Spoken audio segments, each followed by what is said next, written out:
All right, guys, I'm going to talk to you today about something. This is going to help you to be able to manage your monthly expenses a little bit better. And it is the difference between discretionary and non-discretionary expenses. You need to know the difference. Discretionary expenses are what they sound like. They are expenses you choose at your discretion to buy, to purchase, to consume. Things that you don't have to have. Things that are non-discretionary are things like your rent, your mortgage, your utilities, your food, your gas, the kind of stuff that you have to have in order for you to be able to live on, to provide shelter, food, water, shelter, things like that, and clothes. But the discretionary expenses, this is where a lot of people that, like, for instance, that have Netflix, maybe you've got, like I said, you've got your 550 channels that you only watch maybe 5 of those. Maybe you have something like maybe 5 of those are the sports channels that you watch, guys, or your $6-8 Starbucks. Those are things that are considered discretionary. And don't get me wrong, everybody needs some discretionary expenses. That's what we like to enjoy. That's what we like to do. That's things that gives us pleasure. Whether it's your coffee or your sports channels or a vacation to Disney, we need those things, but we also need to budget and make sure that we're living within our means.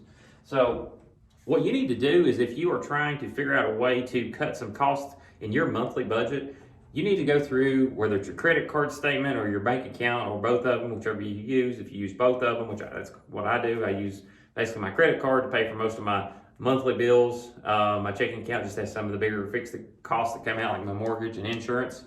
But look at those statements for the last 3 months. Determine the difference between what's discretionary and non-discretionary.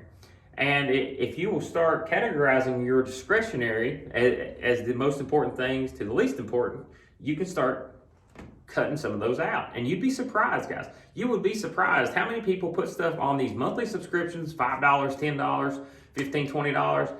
If you've got a bunch of those coming out each month, you don't realize, you think, oh, it's just $5, $10, but you got 10 of those coming out. Guess what? You might be $200+ a month coming out of stuff that you really don't even use anymore. It's kind of like the gym membership. You pay for the $30, $40 a month gym membership, but you never go. So this is a way that you can help identify what expenses that you need to cut and help you to have a healthier budget and help you to live within your means. Again, remember, if you want to be financially stable and live within your means, let's recap that. You want your total expenses, total X plus your debt, to be no more than 50% of your gross, and gross just means before taxes. And you want to make sure that your just total debts, I don't care if that is between your mortgage, a car payment, whatever debts you have that you have a payment on every month, it shouldn't be more than 30%.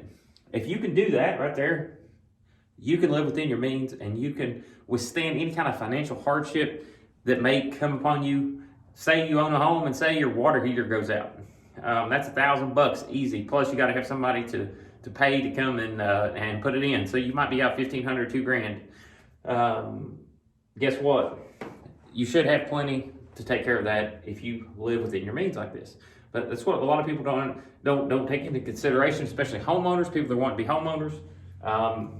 If you're living on a 40% debt to income, and you do have a major expense like that comes up, it makes it really tough for you to be able to pay for that out of pocket because you're so stretched thin on your cash flow each month. Stick to this and you can live within your means. And we'll be talking about some other ways that you can make sure that you budget properly and you know exactly what you need to cut, the difference between discretionary and non-discretionary expenses, and to help you get down to this 30% number.